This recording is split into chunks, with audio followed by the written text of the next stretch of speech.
Hello, नमस्कार प्यारे साथियों। आप देख रहे हो हमारा आपका यूट्यूब चैनल अक्षय दृष्टि एजुकेशन। और आज हम बात करने जा रहे हैं जो मत्स्य यूनिवर्सिटी ने बीए पार्ट फर्स्ट ईयर का जो फर्स्ट सेमेस्टर है, यहाँ लिख रखा है फर्स्ट सेमेस्टर है, इसका एग्ज़ाम लगा है। और ये वर्ष 2023-24 का काउंट हो रहा है। और यहाँ पर NEP लिखा हुआ है, यानी कि न्यू एजुकेशन पॉलिसी है। नेशनल एजुकेशन पॉलिसी के तहत 2020 की राष्ट्रीय जो शिक्षा नीति है उसको लागू कर दिया गया है। और उसी के तहत ये पेपर जो बीए पार्ट फर्स्ट ईयर का फर्स्ट सेमेस्टर जो पेपर है, इंडियन सोसाइटी एंड कल्चर, यानी कि भारतीय समाज और संस्कृति से ये पेपर से लगा है। समय इसका 2 घंटा रहा है और मैक्सिमम जो मार्क्स हैं वो 40 नंबर के हैं इसमें हैं। और कुल टोटल यहाँ बात करें तो 80 जो क्वेश्चन हैं वो यहाँ हमें देखने को मिलेंगे। और मैंने जहाँ तक कोशिश की है कि किताबों से और आसपास की जो जानकारी है उनसे एकत्रित कर और आंकड़े और इसका मैंने पूरा एनालिसिस करने की कोशिश की है। तो इसको पूरा देखें और इसको एक बार या 2 बार देखोगे आपको पूरी तरह से ये याद भी हो जाएगा। और आगामी जो एग्ज़ाम हैं, कंपटीशन की जो एग्ज़ाम हैं, ऑल ओवर जो इंडिया की या फिर राजस्थान की जो जितनी भी एग्ज़ाम हैं, उनमें भारतीय समाज और संस्कृति या इतिहास से आने वाले जितने भी क्वेश्चन हैं वो सब समाहित हैं।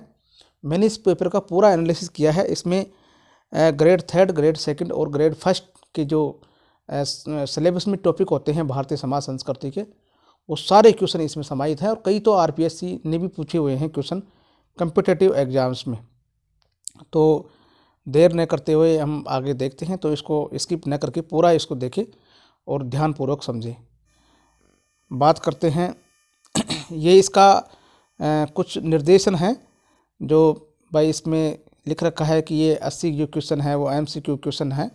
जैसे कि हमने बात किया है 80% है और 80% में से प्रत्येक जो प्रश्न है वो 0.50 अंक का है। कहने का मतलब 40 नंबर का ये पेपर है। तो हम ज़्यादा टाइम नहीं लेते हुए हम बात करेंगे कि जो पहला क्वेश्चन है अपना, वो पहला क्वेश्चन क्या कहता है। तो प्रथम क्वेश्चन की बात करें तो भारतीय संस्कार कितने हैं, यानी कि भारत में जो वेदों में संस्कार दिए हुए हैं वो कितने हैं। तो यहाँ आंसर की पहले बात करते हैं तो 16 संस्कार हैं होते हैं। और ये 16 संस्कार किस में लिखे हुए हैं, तो जैसे मनुस्मृति होती है वैसे ही एक व्यास स्मृति है, उस व्यास स्मृति में ये अपने 16 संस्कार समाहित हैं। तो हम बात करते हैं इन 16 संस्कारों की। तो जैसे एक गर्भधान संस्कार है, पुष्पवन संस्कार है और सीमांतोनयन संस्कार है। मैं बात बता दूं आपको कि गर्भधान संस्कार और पुष्पवन और सीमांतोनयन, ये 3 संस्कार ऐसे हैं जो जन्म से पहले ही हो जाते हैं। और बाकी के हैं जो जातकर्म है, नामकरण है, निष्क्रमण है और अन्नप्राशन है और चूड़ाक्रम है, विद्या आरंभ है, कर्ण भेदन है और यज्ञोपवीत है, वेदारंभ है, केशांत है और समावर्तन है, विवाह है और अंत का जो है वो अंत्येष्टि है। यानी कि ये 16वां संस्कार है अंत्येष्टि है और पहला संस्कार है वो गर्भदान का है।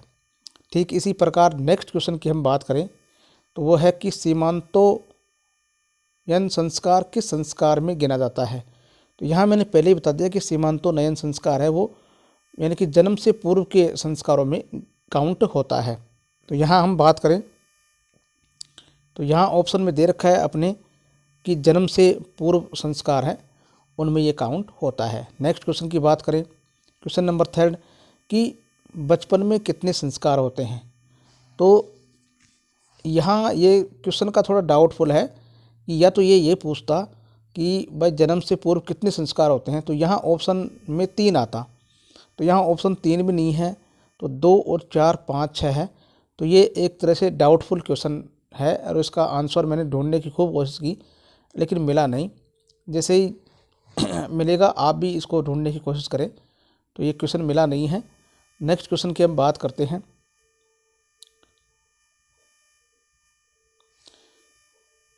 संस्कारों का मौलिक अर्थ क्या है। तो वैसे मैं बता दूं कि संस्कार का जो मूल रूप से अर्थ होता है वो होता है शुद्धिकरण करना होता है। तो यहाँ इसका जो आंसर है वो राइट आंसर है कि दोष दूर होते हैं तथा गुणों का निर्माण होता है। जो अपने में जो कमी होती है वो कमी को दूर करते हुए जो सकारात्मक जो गुण होते हैं वो दूर किए जाते हैं।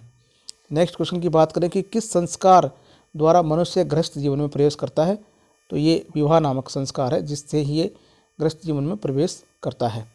नेक्स्ट क्वेश्चन की बात करें तो पुष्पवन किस संस्कार के अंतर्गत आता है, तो पुष्पवन संस्कार की हम पहले बात कर चुके हैं कि जन्म से पूर्व 3 संस्कार थे, तो गर्भधान, पुष्पवन और सीमंतोन्नयन, तो उनमें ये पुष्पवन दूसरे नंबर का है, तो जन्म से पूर्व ये आता है। नेक्स्ट क्वेश्चन की बात करें तो अंत्योष्टि संस्कार कब होता है, तो ये मरने के उपरांत होता है, कि मरने के बाद में ये संस्कार होता है, कि लास्ट 16वें नंबर का ये संस्कार है।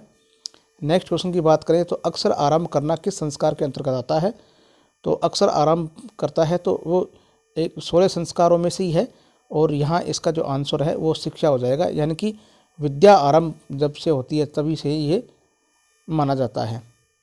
नेक्स्ट क्वेश्चन है, ये कंपटीशन एग्जाम में पूछा हुआ है कि मुगल काल का प्रसिद्ध जो बाज का चित्र किसने बनवाया। हिस्ट्री के एग्जाम में भी ग्रेड फर्स्ट में पूछा हुआ है कि मुगल काल के अंदर प्रसिद्ध जो बाज का चित्र है वो बाज का चित्र किस चित्रकार ने बनाया है।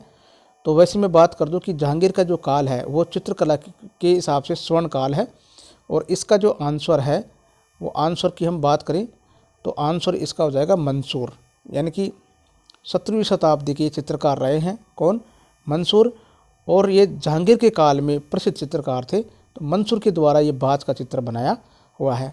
वैसे मंसूर ने बाज के चित्र के अतिरिक्त पौधे का और जो जानवर होते हैं उनका भी चित्र बनाया था।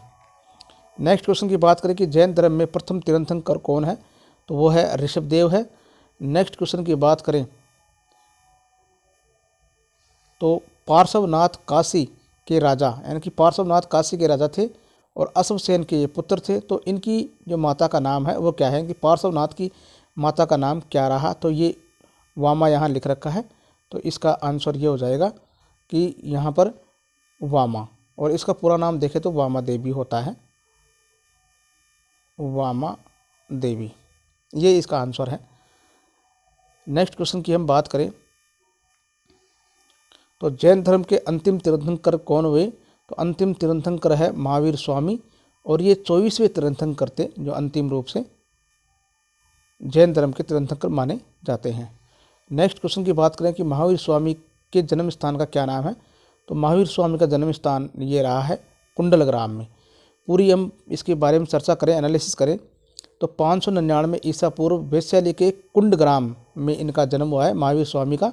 इनके पिता का नाम है सिद्धार्थ और माता का नाम त्रिशला था, और इनका जन्म हुआ है वो उसकी जो हिंदू मास में तिथि है वो चैत्र शुक्ल 13 को मानी जाती है। नेक्स्ट क्वेश्चन की बात करें तो महावीर स्वामी के बचपन का नाम क्या है, तो महावीर स्वामी के बचपन का नाम वर्धमान है। नेक्स्ट क्वेश्चन की बात करें कि जैन धर्म का चरम लक्ष्य क्या है, तो जैन धर्म का चरम लक्ष्य है मोक्ष, और मोक्ष का मतलब होता है आनंद या सर्वज्ञता की स्थिति, यानी कि आनंद की स्थिति और सब कुछ जान लेने की स्थिति से लगाया जाता है। नेक्स्ट क्वेश्चन की बात करें तो वह ज्ञान जो निग्रंथों को ही मिल पाता है, तो वो केवल ज्ञान है जो निग्रंथों को मिल पाता है, यानी कि निग्रंथ का मतलब है कि जैन दर्शन में जो सन्यासी होते हैं उनको निग्रंथ कहा जाता है। नेक्स्ट क्वेश्चन की हम बात करें, नेक्स्ट क्वेश्चन की बात करें तो महात्मा बुद्ध का जन्म किस गोत्र में हुआ है, तो ये यहाँ आंसर आ जाएगा इसका कि ये शाक्य वंश में हुआ है, यानी कि शाक्य कुल के थे, और वैसे इसको गौतम, यानी कि ये जो गौतम है वो गौतम गोत्र से भी इसको लगाया जाता है। तो पिता का नाम शुद्धोधन था और माता का नाम महामाया था। वहाँ बात करें जैन धर्म में तो महावीर स्वामी जी हैं, उनकी माता का नाम हमने पहले पढ़ चुका है, वो त्रिशला था, त्रिशला। नेक्स्ट क्वेश्चन की बात करें तो महात्मा बुद्ध का जन्म स्थान कहाँ पर है, तो यहाँ जन्म स्थान आ जाएगा लुम्बिनी। जो लुम्बिनी है वो नेपाल के क्षेत्र में पड़ता है, वर्तमान नेपाल है। हम बात करें एनालिसिस के रूप में तो महात्मा बुद्ध के का जो अन्य नाम है वो है सिद्धार्थ, गौतम बुद्ध, महात्मा बुद्ध और शाक्य मुनि इसको कहते हैं, यानी कि ये भगवान विष्णु के 90 अवतार माने जाते हैं। नेक्स्ट क्वेश्चन की बात करें तो बौद्ध धर्म और साहित्य में बुद्ध द्वारा गृह त्याग की घटना है वो किस नाम से जानी जाती है, तो विनिष्क्रमण के नाम से जानी जाती है। नेक्स्ट क्वेश्चन की हम बात करें तो मनुस्मृति कब और कहाँ पर रची गई, तो इसका आंसर है कि 200 ईसा पूर्व से ही शुरू हो गई थी और ये उज्जैन में रची गई है। नेक्स्ट क्वेश्चन की बात करें तो मनुस्मृति का क्या स्थान है और आध्यात्मिक साहित्य में इसको किसके रूप में जाना जाता है, तो इसका आध्यात्मिक साहित्य में बहुत ही ऊंचा स्थान है। नेक्स्ट क्वेश्चन की बात करें अर्थशास्त्र का लेखक कौन है, तो अर्थशास्त्र का लेखक आंसर आ जाएगा चाणक्य है और इसके चाणक्य का अन्य नाम है कौटिल्य और या विष्णुगुप्त भी इसी को कहते हैं। अर्थशास्त्र एक मुख्य उद्देश्य क्या है, यानी कि अर्थशास्त्र का जो मुख्य विषय है वो किस पर है, तो अर्थशास्त्र का मुख्य विषय है राजनीति और प्रशासन पर होता है। नेक्स्ट क्वेश्चन की बात करें तो कौटिल्य अपने अर्थशास्त्र के राजनीति की कौन सी बात को सबसे महत्वपूर्ण मानता है, तो यहाँ सुरक्षा और रक्षा के लिए सबसे ज़्यादा महत्वपूर्ण मानता है। कौटिल्य किसके दरबार में खुले थे, यानी कि कौटिल्य किसके दरबार में थे या रहते हुए उन्होंने काम किया, तो चंद्रगुप्त मौर्य के दरबार में रहते हुए उन्होंने अपना काम किया। नेक्स्ट क्वेश्चन की बात करें कि द्रविड़ कला शैली के मंदिरों की सर्वश्रेष्ठ है, यानी कि द्रविड़ शैली मंदिरों में सर्वश्रेष्ठता क्या है, तो कौन सा सर्वश्रेष्ठ मंदिर है, तो यहाँ हम बात करते हैं बृहदेश्वर का मंदिर सर्वश्रेष्ठ है जो तंजौर में स्थित है और ये चोल शासकों द्वारा, यानी कि चोल शासक है और चोल शासक का नाम है राजराज प्रथम के द्वारा ये निर्मित है। नेक्स्ट क्वेश्चन की बात करें, इसमें नेक्स्ट ऑप्शन की बात करें तो द्रविड़ कला का ये अन्य मंदिर है, तो ऐरावतेश्वर मंदिर है, ये राजा राज सेकंड के द्वारा बनाया गया है और शिव को समर्पित मंदिर है। और एक प्रसिद्ध मंदिर और है जो कई बार कंपटीशन एग्जाम में पूछा हुआ है, गंगैकोंड चोलपुरम मंदिर है, ये 1035 का बनाया हुआ है और राजेंद्र चोल प्रथम के द्वारा ये बनाया हुआ है।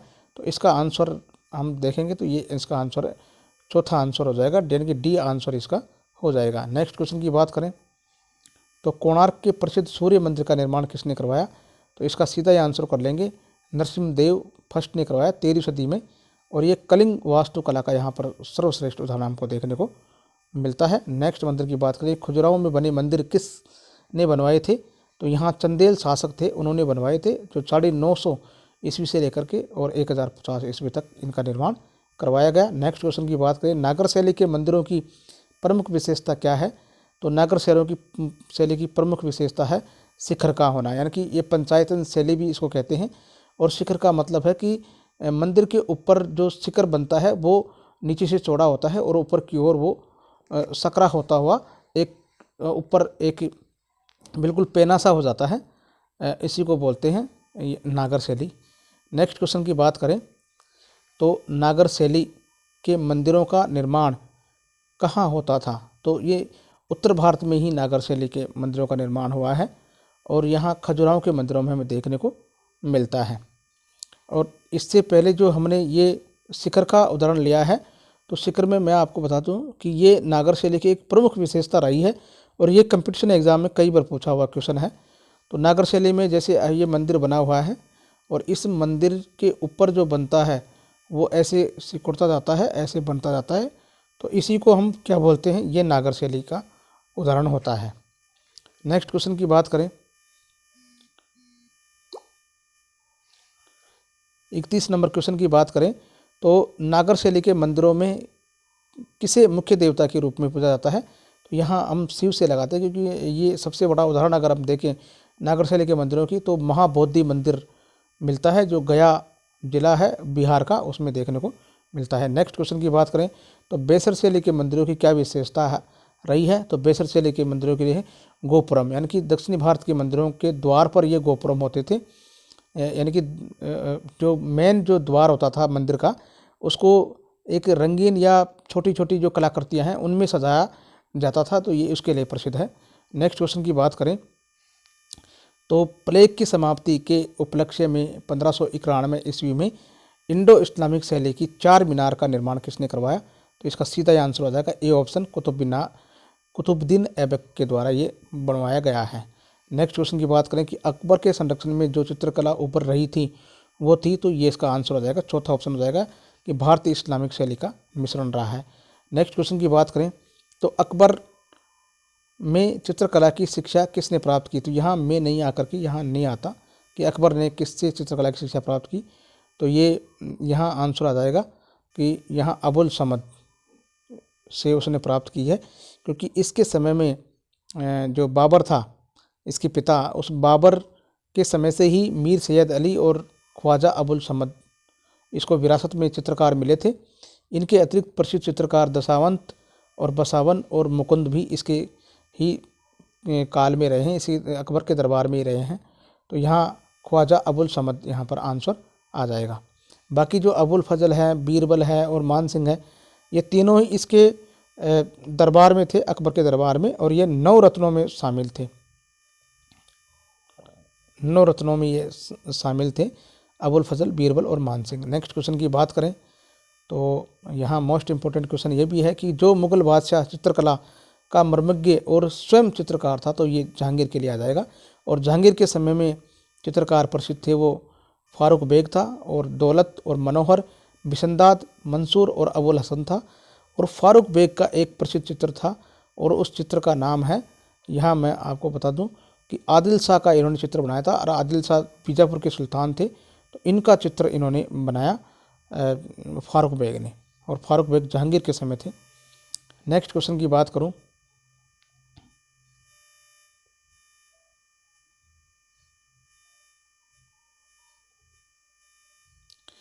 यहाँ नेक्स्ट क्वेश्चन की बात करें तो मुगल कालीन यानी कि पूर्व मुगल कालीन शासकों ने चित्रकला की उपेक्षा क्यों की? तो यहाँ मुझे लगता है कि इसका आंसर मैंने ढूंढने की कोशिश की तो यहाँ मुझे मिला नहीं, लेकिन मैं इसको शॉर्ट लिए कह सकता हूँ कि उस समय जो इस्लाम में चित्रकला थी तो वो वर्जित थी, यानी कि इस्लाम में चित्रकला बिल्कुल वर्जित थी, तो इसी वजह से ये इसकी उपेक्षा की गई होगी। मुगल काल का प्रसिद्ध चित्रकार कौन सा है? तो यहाँ आंसर आ जाएगा अबुल समद मुगल काल का प्रसिद्ध चित्रकार है। नेक्स्ट क्वेश्चन की बात करें तो औरंगजेब के काल में मुगल चित्रकला का वैभव नष्ट हो गया, क्यों? क्योंकि उस समय चित्रकार केवल व्यावसायिक चित्र बनाने लग गए थे, यानी कि पैसे लेकर के या इसको एक व्यवसाय के तौर पर समझने लग गए थे। नेक्स्ट क्वेश्चन की बात करें मुगल काल का सबसे प्रसिद्ध लघु चित्र कौन सा है? तो लघु चित्र मुझे यह लगता है कि मोर के सिंहासन पर बैठा हुआ एक सम्राट सांझा का चित्र है, इसी को मान सकते हैं। और नेक्स्ट क्वेश्चन की बात करें वर्ण आश्रम विचार किस समाज से जुड़ा हुआ है? तो ये भारतीय समाज से जुड़ा हुआ है। इसमें 4 प्रकार के वर्ण होते हैं, ब्राह्मण, क्षत्रिय, वैश्य और शूद्र। नेक्स्ट क्वेश्चन की बात करें तो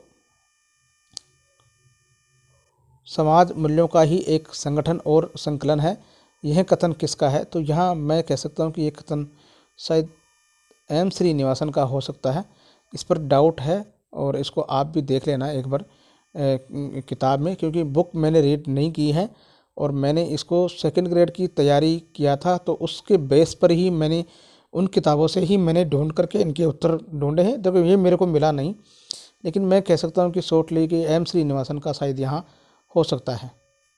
नेक्स्ट क्वेश्चन की बात करूँ तो 5 ऋण किस धर्म से संबंधित हैं? तो ये हिंदू धर्म से संबंधित है, और 5 ऋण इस प्रकार होते हैं, देव ऋण, पितृ ऋण और गुरु ऋण और लोक ऋण और भूत ऋण। तो ये तो 3 ऋण होते हैं, उनको त्रि-ऋण के नाम से जानते हैं। ये प्रथम 3 होते हैं, इनको त्रि-ऋण के नाम से जानते हैं। जैसे ये 3 है, ये 3 ऋण है, तो इन 3 ऋणों को त्रि-ऋण के नाम से जानते हैं।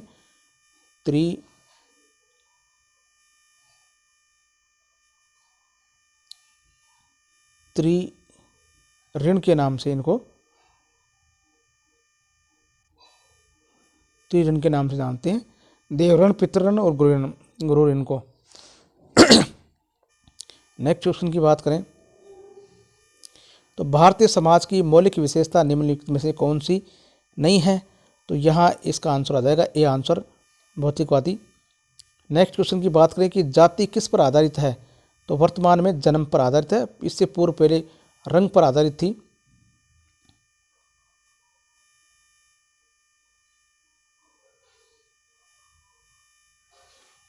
इससे पहले कर्म पर आधारित थी, यानी कि जैसा काम करते थे वैसा होते थे। नेक्स्ट क्वेश्चन की बात करें कि हिंदू विवाह एक धार्मिक संस्कार है, यह कथन किसने कहा?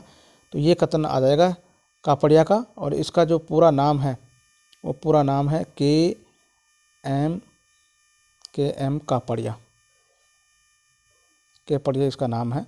नेक्स्ट क्वेश्चन की बात करें तो संयुक्त परिवार कौन सी कारक परिवर्तित कर रहा है, तो यहाँ हम आ जाएगा कि परंपरा के द्वारा ही संयुक्त परिवार चल रहा है। नेक्स्ट क्वेश्चन की बात करें कि निम्नलिखित में से कौन सा ग्रंथ अपौरुषीय है। अपौरुषीय का मतलब होता है कि ये पुरुषों द्वारा लिखा हुआ नहीं है। तो यहाँ हम बात करते हैं, ये उपरोक्त सभी आ जाएगा, ऋग्वेद, सामवेद, अथर्ववेद, ये वेद हैं। और वेद क्या है, अपौरुषीय है। तो 4 प्रकार के वेद हैं, ऋग्वेद, यजुर्वेद, सामवेद और अथर्ववेद। नेक्स्ट क्वेश्चन की बात करें तो महायान जो संप्रदाय है, नेक्स्ट क्वेश्चन की बात करें तो महायान संप्रदाय का उदय किस बौद्ध संगति के बाद हुआ, तो यहाँ आ जाएगा चतुर्थ बौद्ध संगति के बाद में ही महायान बौद्ध संप्रदाय हुआ। और ये सेकंड ग्रेड का क्वेश्चन भी आया हुआ है। त्रिरत्न का संबंध है, तो त्रिरत्न का संबंध है ये बौद्ध धर्म से है, और त्रिरत्न होता है बुद्ध, धम्म और संघ, इस प्रकार से ये त्रिरत्न होते हैं। नेक्स्ट क्वेश्चन की बात करें तो तृतीय बौद्ध संगति का आयोजन किसके समय हुआ, यानी कि किसके शासनकाल में हुआ, तो अशोक के शासनकाल में हुआ, और स्थान था पाटलिपुत्र, 251 ईसा पूर्व में हुआ है। नेक्स्ट क्वेश्चन की बात करें किस काल में स्त्री शिक्षा भारतीय समाज की एक विशेषता दृष्टिगत होती गई, तो ब्रिटिश काल में ही स्त्री शिक्षा को ज़्यादा महत्व दिया गया, इससे पहले नहीं था। बेसर शैली का मंदिर स्थापत्य किस राजवंश के राजाओं में अधिक प्रचलित था, तो यहाँ आंसर आ जाएगा बी, चालुक्य, यानी कि 8वीं से 13वीं शताब्दी तक बने थे ये। नेक्स्ट क्वेश्चन की बात करें तो निम्नलिखित में से कौन सी यूनानी बौद्ध कला शैली कहलाती है, तो ये गांधार शैली है, यहाँ पर आंसर आ जाएगा। और यूनानी बौद्ध कला शैली है, इसका दूसरा नाम ग्रीको बुद्धिस्ट भी कहते हैं, और इसी का नाम है हिंदू और यूनानी भी कहा जाता है। नेक्स्ट क्वेश्चन की बात करें तो ऋग्वेद में किस मंडल में वर्ण उत्पत्ति का सिद्धांत है, तो ऋग्वेद के 10वें मंडल में ही वर्ण उत्पत्ति का सिद्धांत दिया हुआ है। नेक्स्ट क्वेश्चन की बात करें तो वर्ण व्यवस्था की उत्पत्ति किस काल में हुई है, तो ये उत्तर वैदिक काल, इसका आंसर आ जाएगा। नेक्स्ट क्वेश्चन की बात करें तो तैत्तिरीय ब्राह्मण ग्रंथ में सन का यकोपवित किसे धारण कराया जाता है, तो ये ब्राह्मण को यहाँ आंसर आ जाएगा। सन का मतलब यहाँ सूर्य से लिया गया है, यहाँ सूर्य है, यहाँ सन लिख दिया डायरेक्ट ही। नेक्स्ट क्वेश्चन की बात करें कि ब्रह्मत्व प्राप्त करने के लिए क्या किया जाता है, तो यज्ञिक अनुष्ठान में दक्षता प्राप्त करना इसमें आवश्यक होता है। नेक्स्ट क्वेश्चन की बात करें तो सूत्रों ग्रंथों में या सूत्र ग्रंथों में शूद्र के बारे में क्या कहा गया है, तो ब्राह्मणों को शूद्रों की सेवा करनी चाहिए, ये गलत है। और शूद्रों को सूत या यज्ञोपवीत धारण करना चाहिए, यह बात भी गलत है, यानी कि ऑप्शन ए और बी दोनों ही इसमें गलत आ जाएगा। नेक्स्ट क्वेश्चन की बात करें कि बौद्ध काल में वर्ण का आधार क्या था, तो बौद्ध काल में वर्ण का आधार रक्त विशुद्धि के आधार पर होता था। नेक्स्ट क्वेश्चन की बात करें तो शूद्र पिता की क्षत्रिय स्त्री से उत्पन्न संतान कहलाती थी, ये चांडाल, ये इसका आंसर आ जाएगा। नेक्स्ट क्वेश्चन की बात करें कि छेज पुत्र किसे कहा जाता है, तो मैं कह सकता हूँ कि नियोग प्रथा से उत्पन्न जो पुत्र होता है उसी को कहा जाता है। नेक्स्ट क्वेश्चन की बात करें किस संस्कार में ब्रह्मचारी को अपने बाल कटवाने पड़ते हैं, तो केशांत जो संस्कार होता है उसमें बाल कटवाने पड़ते हैं। नेक्स्ट क्वेश्चन की बात करें तो भारतीय संस्कृति में कितने प्रकार के आश्रम होते हैं, तो यहाँ आंसर आ जाएगा 4। पहला आश्रम है ब्रह्मचर्य, दूसरा है गृहस्थ आश्रम, तीसरा वानप्रस्थ और चौथा है संन्यास आश्रम। वैसे व्यक्ति की जो उम्र है उसको 100 वर्ष मान करके इन आश्रमों को बांटा हुआ है, यानी कि जन्म से लेकर के और 25 वर्ष तक, मैं बात करूं कि जन्म से लेकर के यानी कि जन्म से लेकर के और 25 वर्ष तक बांटा गया है ब्रह्मचार्य को, और 25 से और लेकर के और 50 तक है गृहस्थाश्रम, और 50 से लेकर के और 75 तक है वानप्रस्थ, और 75 से लेकर के और 100 तक इसको माना गया है संन्यास आश्रम को। इस प्रकार से इनको बांटा हुआ है। नेक्स्ट क्वेश्चन की बात करें तो ब्रह्मचर्य आश्रम की प्राथमिकता ये है कि इसमें विद्या यानी कि अध्ययनात्मक श्रम किया जाता है। नेक्स्ट क्वेश्चन की बात करें तो गृहस्थ आश्रम में किस तत्व को उत्कृष्ट माना गया है, तो इसमें है भोग जो विलास है उसी को सबसे अच्छा माना गया है। नेक्स्ट क्वेश्चन की बात करें वानप्रस्थ आश्रम का मुख्य उद्देश्य है कि तपस्या करना, यानी कि वन में जाकर के तपस्या करना। नेक्स्ट क्वेश्चन है कि संन्यास आश्रम का अर्थ क्या है, तो यहाँ त्याग से संन्यास आश्रम को लिया गया है कि जब संन्यास लेगा तो उस समय गृह त्याग कर देगा। भारतीय समाज में आश्रम व्यवस्था की की नियोजना इसलिए की गई क्योंकि मनुष्य के जीवन को सुसंस्कृत और सुव्यवस्थित करने के लिए ही ली गई। इसका आंसर सी आ जाएगा। नेक्स्ट क्वेश्चन की बात करें तो आश्रम व्यवस्था का उद्भव हुआ था, तो ये आश्रम व्यवस्था का आंसर आ जाएगा ऋग्वैदिक काल में। नेक्स्ट क्वेश्चन की हम बात करें तो 71वां, मनुस्मृति में जिस आश्रम को श्रेष्ठ बताया गया है तो वो आश्रम है, इसका आंसर आ जाएगा बी गृहस्थ आश्रम, यानी कि सबसे कठिन और सभी चीज़ों का भोग विलास इसमें होता है, इसलिए इस आश्रम को सर्वश्रेष्ठ माना गया है। 72 नंबर का है कि भारतीय पुरुषार्थों की 4 प्रमुख श्रेणियां का वर्णन किस प्राचीन ग्रंथों में है, तो वेदों में इसका आकलन किया गया है। और 4 जो प्रमुख पुरुषार्थ हैं वो है, एक पहले नंबर का है धर्म, दूसरे का अर्थ और तीसरे का काम और चौथे का मोक्ष। और ये इनको पुरुषार्थ चतुष्टय भी कहा जाता है। नेक्स्ट क्वेश्चन की बात करें कि 4 पुरुषार्थों में से एक है, तो यहाँ आ जाएगा नेक्स्ट। इससे पहले वाले क्वेश्चन में हम बात कर चुके हैं धर्म अर्थ काम मोक्ष, तो अर्थ आ जाएगा इसमें आंसर। नेक्स्ट क्वेश्चन की बात करें तो महाभारत के समय धर्म क्या है, तो धर्म का मतलब यही था महाभारत के समय कि किसी दूसरे को कष्ट नहीं पहुंचाना ही एक प्रकार का धर्म होता है।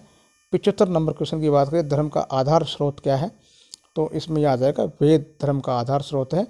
वैसे देखें तो अन्य स्रोतों में ज्ञान, धैर्य और प्रेम और समर्पण और न्याय ये भी इसके स्रोत माने गए हैं। नेक्स्ट क्वेश्चन की बात करें तो मोक्ष का अर्थ यहाँ होता है, तो मोक्ष का अर्थ होता है आत्मा की मुक्ति, यानी कि जन्म मरण से ही मुक्ति प्राप्त कर लेना।